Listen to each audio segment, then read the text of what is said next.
want me to go to the right or the left? Okay. He follows directions well. Wow. Okay. Let's see. Hi, everybody. So, Good to see you guys. Joe is on a marathon book tour. God, how many shows have you done? Daily Show, Charlie It's Rose, like, Today Show, 8,000. CBS. This is like a Grateful Dead tour. It's unbelievable. What a great Check crowd. under your Thank you seats. so The much for acid is under coming. your seats. Now, It'll make this all much more enjoyable. Can you all hear us? Does this work? Yeah. All right. Speaking of variety, that is what our show celebrates. Thank you so much for capturing it. Yeah. We appreciate it, and the platform that you've created for this show, because Joe created Morning Joe, has really led to the most exciting 3 hours that you can find on television every day, in a civil discourse, and a place where people can really get a lot of different points of view. So let's figure out the room. First of all, how many Republicans here today looking for the right path? Okay. We got a few. Good. How many Democrats? Yeah. That's what I'm talking It's about. like MSNBC in Washington. Good Lord. How many independents? Oh, what's wonderful. This is our show. This is Morning Joe, live. It really is. I mean, it's all about variety, like you said, a variety of opinions. And it all starts with Mika and myself. As you guys know, I'm a conservative from the Deep South, and Mika's a liberal from the Northeast.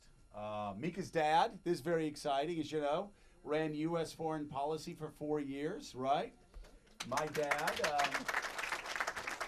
you may be familiar with my dad's work too, George. He ran a Little League baseball team for 4 years in Meridian, Mississippi. Thank you very much.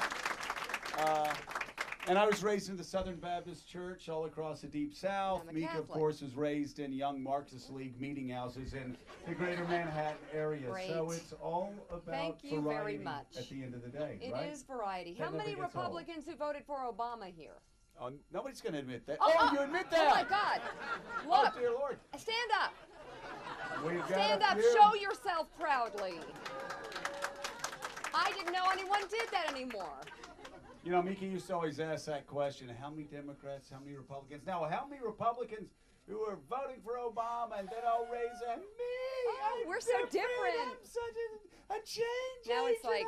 And now they just kind of go in the back and kind of duck their head. It's interesting because the Republicans who voted for Obama and the Republican Party itself, there seems to be a lot of confusion and a lot of dissatisfaction and discouragement.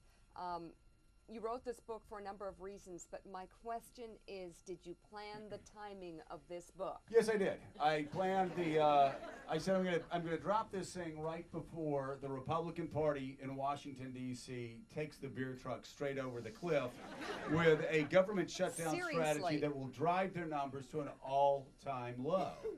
But then I started thinking, okay, well, if it's at an all-time low, nobody will believe that the Republicans can come back to power. So we're going to need Kathleen Sebelius and Barack Obama to so screw up the launch of the most important initiative that at least we have a reason to hope. And so now we have a reason to hope. The timing has been perfect. It's unbelievable because when you read it, you'll see that it's exactly, it fills the void that I think a lot of people feel, whether they're Democrats and they want, good candidates on both sides to raise the level of the national conversation and raise the quality of our candidates, or a Republican who just wants their party to stop sucking.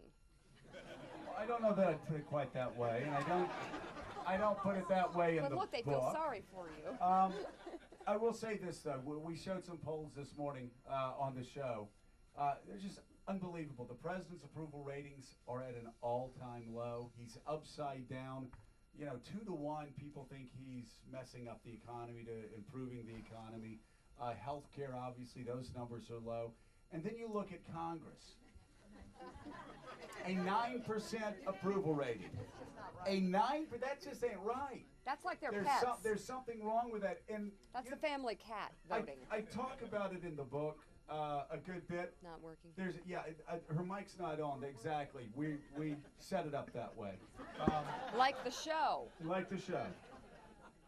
Okay. So we can just exchange it back and forth. Go ahead. Trade back and forth. But I write about it in the book that there are two Republican parties right now. There is the Republican Party of Washington, D.C.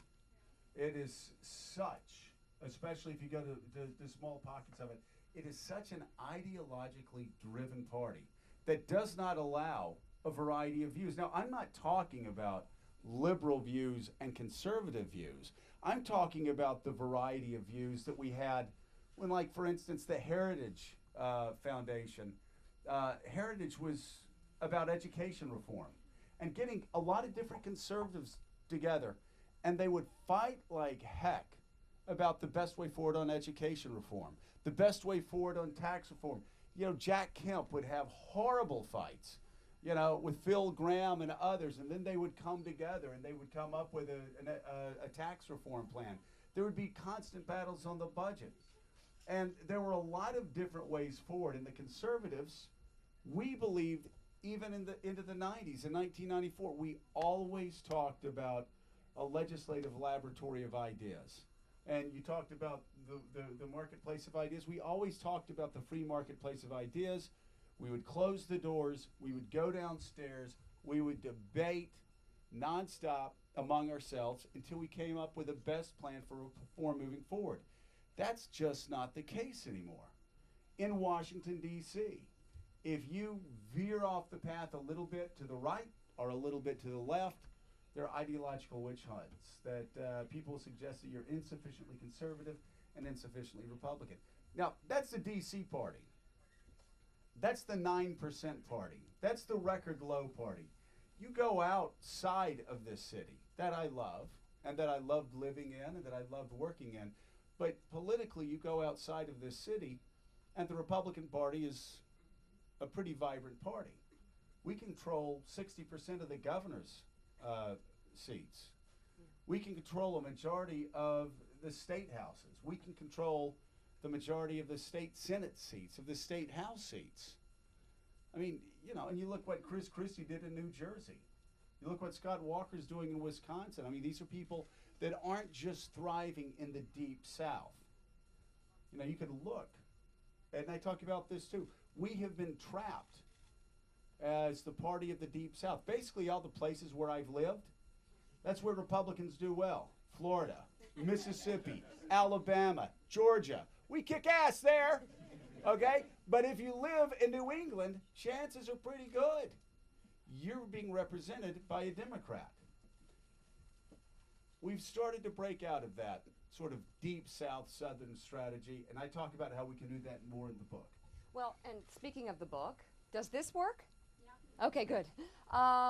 Here, try the other one. Okay. I'm joking. The other one doesn't work. That one works. That's funny. Thank you. She's I'm doing really a Gracie tired. Allen right now. I'm sorry. Go ahead. You're good. You know, it's interesting because you're a proud Republican. Your record is consistently conservative over decades, except for maybe one issue. Right.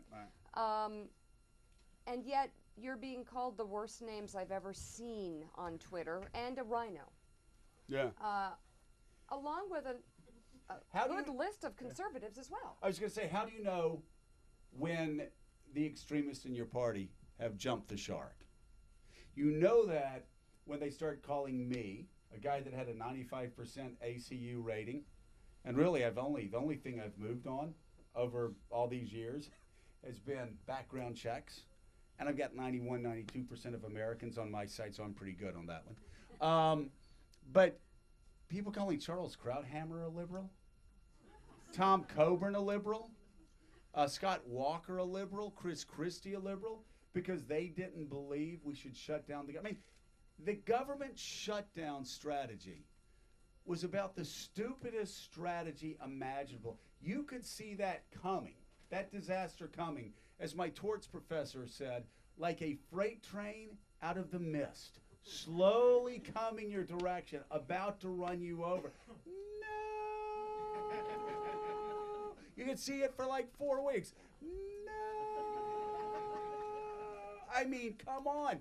Get out of the way. And that's what Krauthammer, Walker, Coburn, and myself were saying, and they didn't do it. I talked to somebody that was, we'll just say he played a pretty big role in the strategy. And after it collapsed, I went into his office and I said, dude, what were you thinking?